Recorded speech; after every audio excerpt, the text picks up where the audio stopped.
Fa innal ilma khairul mawarith. Ilmu dalam tanda kutip adalah ilmu agama.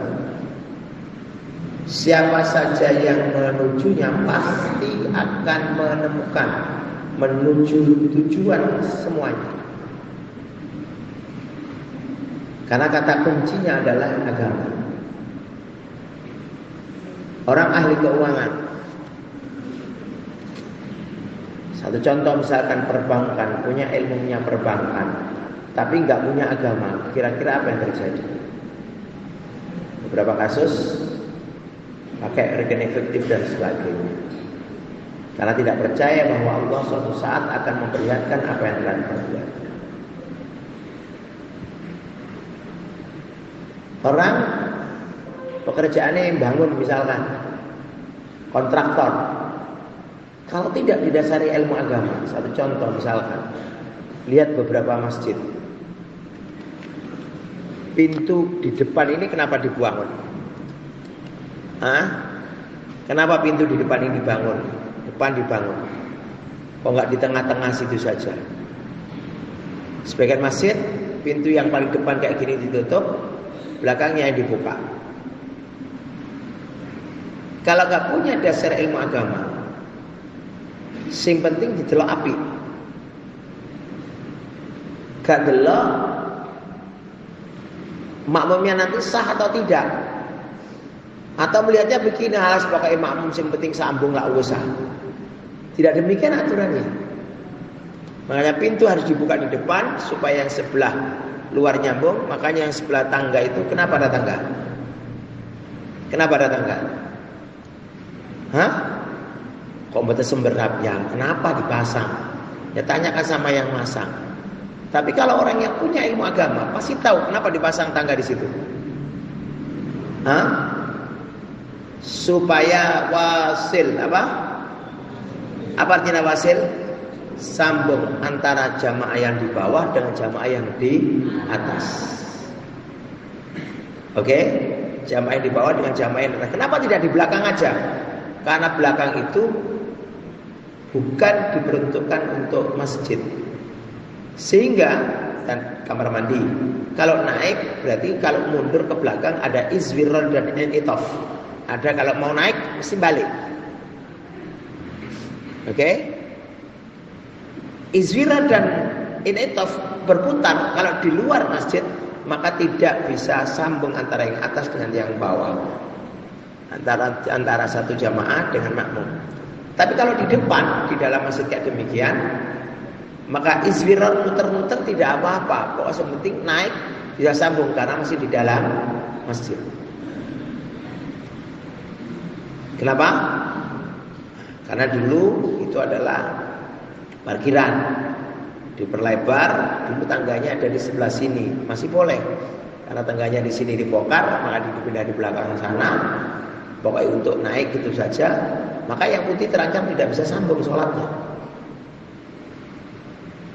Beberapa masjid ada karena tidak didasari ilmu. Pokoknya orang ondo petun, jopo, cekak terganggu. Kalau ondo hilang, apakah jamaahnya mencolok? Lihat di beberapa masjid, yang penting ada syarat tangga naik.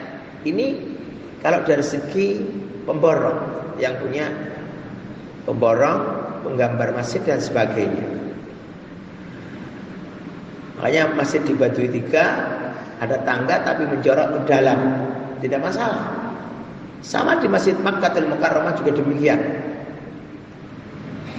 Semua di pinggir-pinggir tembok itu ada tangganya untuk naik sehingga nyambung antara lantai atas dengan lantai bawah. Ini kalau punya dasar.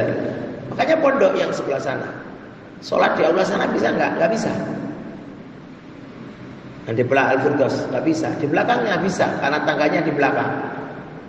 Makanya itu tangga bekas Pondok Janubia, saya pindah di situ, nanti dibobol, dikasih tangga, jadi lurus dari sini ke masjid sana, naik, ada orang yang berdiri di tangga situ, jamaah di belakangnya, is okay, nothing problem. Karena punya ini. Lihat di Fathul Mu'in. Ojo Fathul Jari. Fathul Jari, jari-jari. nggak ada ilmunya. Ya jaring. Oh, nggak gampang. Cucian juga begitu. Ini najis apa enggak? Jeding asal kumpul. Lihat di beberapa masjid. Ngowoyo ngater tet jadi lahan yang satu. Lagi terus piye lek nyiprat barang. Makanya sampai dikatakan Nabi Muhammad SAW ketika lewat di masjid, di kuburan, terdengar orang menangis di kuburan. Maka saya juga mendengarkan kemarin itu kan ada orang nangis. Ada suara tangis. Suara ini harus dicamkan betul. Ternyata betul sama Nabi apa? Diambilkan jaridah. Satu pelepah kurma, tegak dikurir. Supaya apa? Mengurangi panasnya api dalam kubur. Itu kenapa kata para sahabat? Kenapa dia nangis di kuburannya? Enggak perlu dosa yang begitu amat besar, enggak. Tapi apa kesombongan apa? Kalau kencing enggak bisa menjaga. Enggak bisa menjaga itu mungkin gak cewek, mungkin juga kencing tapi mabrat-mabrat kencingnya sehingga cara bersucinya tidak benar. Na'udzubillah. Ini gak terima jadi pemborong gitu saja, tapi harus ada ilmu. Menjadi ketua KPIH, pembimbing, harus punya ilmu. Kalau terima labbaik Allahumma labbaik, kapan? Tapi ilmunya bagaimana? Apakah orang ini satiran menutupi terhadap wajah, menutupi kepala, apakah ini rambut prodol karena dewa atau tidak, apakah ini semuanya ilmunya ada, harus pakai ilmu. Yang paling penting ilmu agama. Jadi bupati, jadi gubernur, gampang.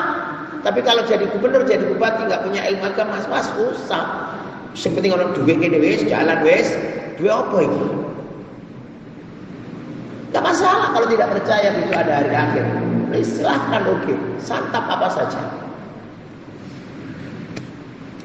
Ya halal dan haram, kan gitu aja. Yang mempertimbangkan adalah ilmu. Fa'innal ilma khairul mawahib.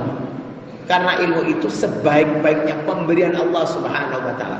Gak ada artinya goblok jika itu nyawa pakai. Gak ada artinya. Tapi jika ilmu nggak punya harta benda, nothing problem. Saya bisa hidup di mana saja dengan ilmu agama, tetap bisa sholat dan sebagainya. Wa ushidat li ba'di bidha ma'tazzadul ilmi bi'ilmin fa'ilmin fi aula bil ihtizazi. Faqam tayyibin yafuhu wa la kamiskin. Faqai tayrin wa kam tayrin yatiru wa la kabazi.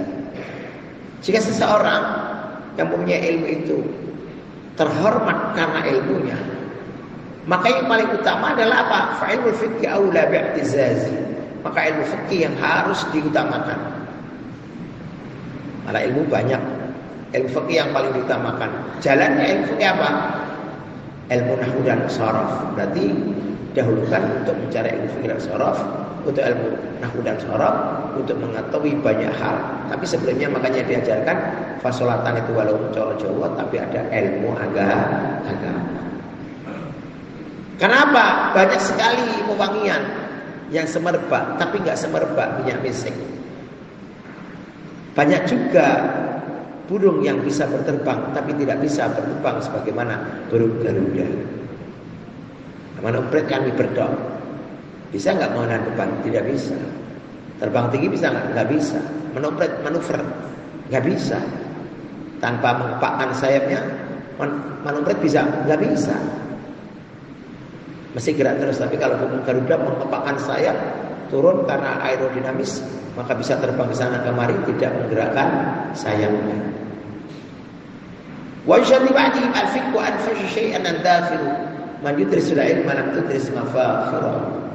Wallahu a'lam. Diulang kembali murojaah, insyaallah sudah terbiasa.